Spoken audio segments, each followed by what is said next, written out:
नमस्कार बच्चों, आप इस √3 एक अपरमेय संख्या है। आप इस वीडियो में सीखेंगे कि कैसे √3 एक अपरमेय संख्या है। चलिए शुरू करते हैं। मान लेते हैं कि √3 एक परमेय संख्या है। तो परमेय संख्या की परिभाषा के अनुसार क्या होता है, √3 इक्वल टू p/q होगा, क्योंकि परमेय संख्या उसी को बोलते हैं जो p/q के फॉर्म में होता है। ठीक है, p मतलब नोमिनेटर, q मतलब डिनोमिनेटर, मतलब p मतलब अंश, q मतलब हर। इस फॉर्म में जो भी नंबर होगा उसको हम परमेय संख्या बोलेंगे। तो हमें साबित करना है √3 एक अपरमेय संख्या है। ठीक है, जहां पर p और q पूर्णांक होगा, q is not equal to 0 होगा, p और q में कोई कॉमन फैक्टर नहीं होगा। ठीक है, p और q में कोई कॉमन फैक्टर भी नहीं होगा। जो परमेय संख्या के रूल है, बेसिक रूल है, p और q क्या होगा, पूर्णांक होगा। q जो डिनोमिनेटर है उसके बराबर 0 के बराबर नहीं होना चाहिए, इज नॉट इक्वल टू 0। और p और q नोमिनेटर और डिनोमिनेटर के बीच में कोई कॉमन फैक्टर नहीं होना चाहिए। ठीक है, अब क्या करते हैं, वर्ग कर लेते हैं दोनों तरफ वर्ग करने पर √3 का हम वर्ग करेंगे और p/q का भी वर्ग करेंगे, स्क्वायर करेंगे। तो √3 का करेंगे तो 3 आ जाएगा, और p का स्क्वायर करेंगे तो p², q का स्क्वायर करेंगे तो q² आ जाएगा।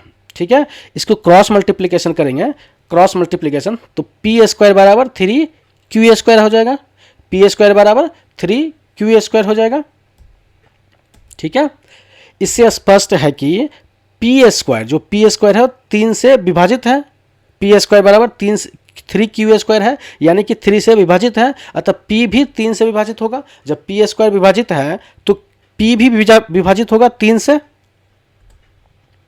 तो मान लेते हैं, तो p बराबर 3 की क्या मानते हैं हम यहाँ पे, p बराबर 3 के मानते हैं, तो p का मान पुट कर लेते हैं अभी पहले वाले इक्वेशन में। तो p की जगह पर हमने 3k रख दिया, तो 3k का स्क्वायर इक्वल टू 3q²। ठीक है, 3k का स्क्वायर बराबर 9k² होगा, और 9k² बराबर 3q²। ठीक है, 3 से डिवाइड करने के बाद पता चलता है कि q² बराबर 3k² आएगा, q² बराबर 3k² आएगा।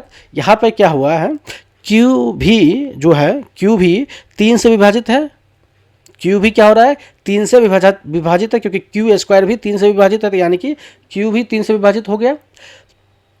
तो इसका मतलब ये हुआ p और q दोनों 3 से विभाजित हो रहा है यहाँ पे।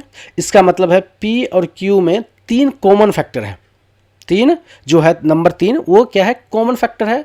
p और q में नोमिनेटर और डिनोमिनेटर में q जो 3 है वो कॉमन फैक्टर है, लेकिन हमने तो माना था p और q में कोई कॉमन फैक्टर नहीं होगा।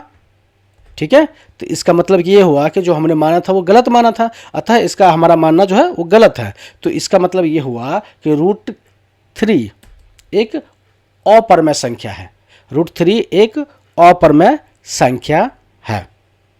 समझ में आ गया आपको? चलिए, समझ में आ गया है तो वीडियो को लाइक करें, वीडियो को शेयर करें, चैनल पर नए हैं तो चैनल को सब्सक्राइब जरूर करें। अपरमेय संख्या से रिलेटेड या परमेय संख्या से रिलेटेड आपके पास कोई डाउट है, कोई क्वेश्चन है, या वीडियो से रिलेटेड कोई डाउट है, कोई क्वेश्चन है, तो कमेंट बॉक्स में जरूर डालें। वीडियो देखने के लिए आपको धन्यवाद।